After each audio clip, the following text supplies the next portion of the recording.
Speaking of Battlefield 3 specifically, there are a couple things that I think will expose to you guys as a bit of a public service announcement. Play the fucking objective.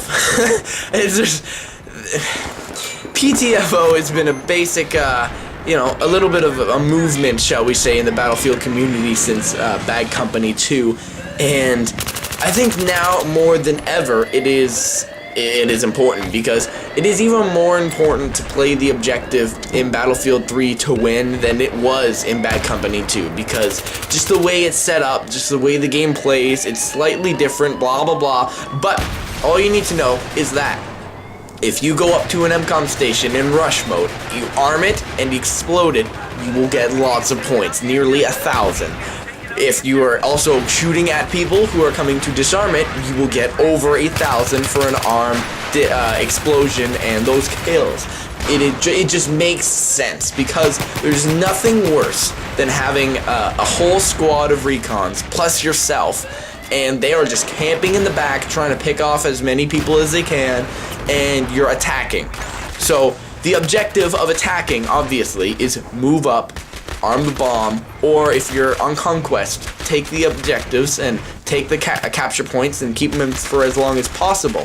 If you're in a defensive position, or in a position where you are aiding your team to getting the objective, Recon is the perfect class. Because if you're in a defensive, and let's say enemies are coming over a hill, you have a perfect vantage point to them, take them out, get them down, make sure they do not get those objectives. And if people are coming towards, or you're trying to help your team, if there's a bunch of guys in a building, you can spot them out or use the MAV, which is kind of like an aerial recon tool, and you can literally spot guys and say, hey, dudes right there, and just get your teammates to take them out. Another thing, communication is incredibly useful, especially since Team VoIP, VoIP, I don't know if that actually stands for anything, but Team VoIP is also enableable, so you can talk with your entire team, assuming everyone has that auto-enabled, and basically you can tell your team what to do / what is around you. So if there's 15 of the, or sorry, not 15, if there's 5 out of 12 guys near one objective, you can let your team know, especially with your squad, because if you're in a squad and you're the squad leader and things like that, you get to choose which objectives everyone goes for and gets the most points at, so you can tell them, hey guys, look, there's a lot of dudes near A, we need some help over here. It will get people, boom, objective taken. So when you're thinking about that, another thing to think about while playing the game and things like that is, what class are you going to use? Now, for those people who don't know, there are 4 classes in Battlefield 3. One is Assault, which is technically a medic. So Assault, they uses assault rifles, figuratively. And you can also have a first aid kit, which is extremely powerful, meaning if you drop it down and you're at, half health, in about 1.5 seconds, you'll be full, which is great. It was much more powerful than it was in Bad Company 2, which is a very welcome change. Also, they have defibrillators, so if you see an enemy, if you see a teammate on the ground, you can bring him back to life for a short period of time. He will be in a sort of last stand-ish prone stance, and if he accepts the revive, he will stand up. Either way, you'll get 100 points, I believe, and 110 if he's in your squad. So, very, very useful tactic. And remember, if somebody's shooting at you, probably not a good idea to revive someone. Probably bad. You might want to wait until, it's clear, there's specific space, because nobody wants to be revived and then instantly die. It's just not fun. Next, you have the Engineer kit, which is, an engineer, which is very, very attuned to vehicles. So, destroying vehicles, repairing vehicles, driving vehicles, anything to do with a vehicle, you're going to want to use the Engineer class. And they have a little repair tool. All you gotta do is you press it up against the vehicle, and in a few seconds, the vehicle will be back. And that is really, really effective now, because if you haven't noticed, once a vehicle gets below, I believe, 50%, it no longer recharges itself and becomes disabled. So, if you were a engineer, you could get that back up to about 75%, where the vehicle could then recharge itself. It has its own sort of self-regeneration system style thing. You can shoot rocket launchers at infantry. I wouldn't recommend it, not because it's cheap, but because it really doesn't always work that well. If there's 6 guys right down a hallway, you know what? Pull out your rocket launcher, see how many you can get. You know, it's like bowling at that point. But any other instance, it's better to save them for the tanks, if you're good enough, helicopters and jets, or the Humvees and things like that, because they are very effective and pretty much the only thing you can use. Yeah, they're the only thing you can use against those type of vehicles. So, very effective. Next, we have support, which is my favorite in theory class, but I haven't really used it all that much. So, this takes the light... Oh, sorry, by the way, the engineers have carbines, which are like M4, AK-74U, things like that. So, sorry, support has the light machine guns, so you're looking at the M249, the RPK, you know, big guns with lots of ammo, the T88, which is probably my favorite. You're looking at things like that, so 100 to 200 round clips. So, you know, this is made for suppressive fire.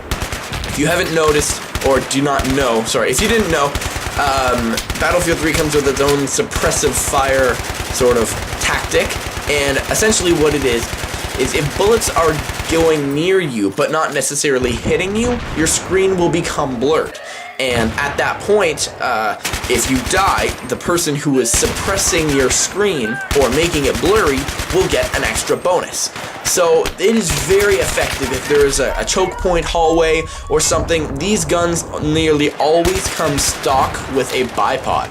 So if you're up against some sort of ledge, or you are in the prone position, you tap your aim button, it'll throw down your bipod, and then you're good to go. And it has nearly perfect aim, and you can just lay down hundreds of rounds at the enemies coming near you. Yes, these guns are powerful. No, they're not overpowered, because running around with them like a submachine gun, bad idea. They're heavy, they take a really long time to reload, and aiming on them is a little stiff and things like that. They're not the most powerful at short range. So, using them at a bit of a distance, perfect tactic.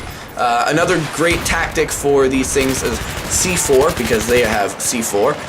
And you can throw that in your objectives, you can throw that on tanks. It takes 3 C4s to blow up a tank entirely in this game, to kill everyone inside, blah blah blah. So, 1 C4, 2 C4, 3 C4, back the hell up, and boom, dead. And lastly, probably the most important thing, is that they can dish out mobile ammo crates wherever the hell they want. So the big guy with the big guns has the ammo. So if some guy is, you know, on your team sniping, even if it's say it's defensive, okay? Say you've got 2 guys on your squad, and they're sniping right beside each other, or reconning, whatever you want me to call it. And they're running out of ammo because they've been there for a little while, and they're doing good. So you know, you want to help them out. You can spawn in on one of those and throw down an ammo crate, and they will be fine for the rest of the match, until that ammo's done. But for if you think about it, you know, they will be refilled more than plentifully enough for the rest of the match. Recon! Finally, we get to you guys.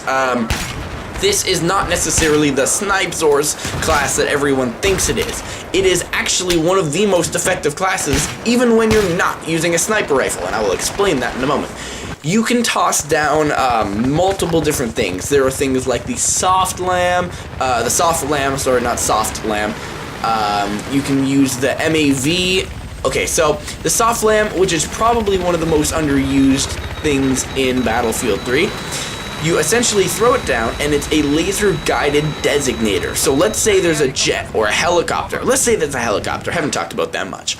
Helicopter's coming from the enemy base. You are looking through your soft lamb, and you laser designate it. An engineer on the ground can use his javelin or his stinger missile, whatever he has that lock onto that, and take it out in one.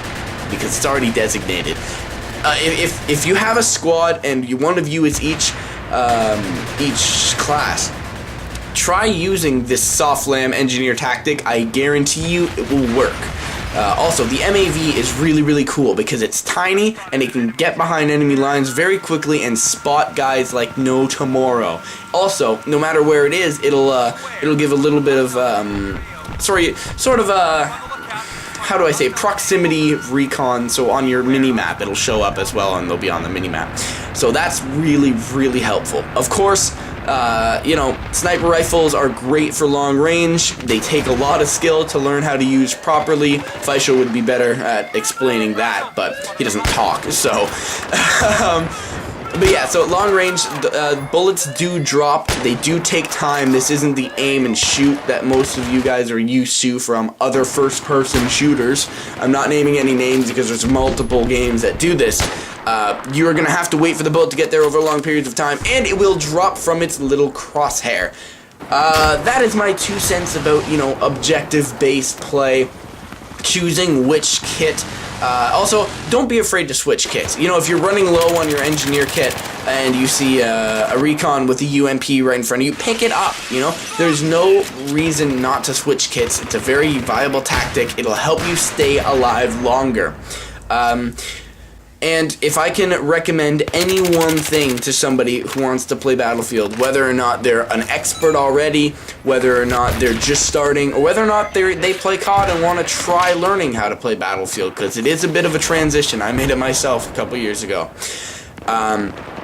If you are, you know, just starting out or want to know, one of the best tactics you can use is use everything at your disposal. I mean everything.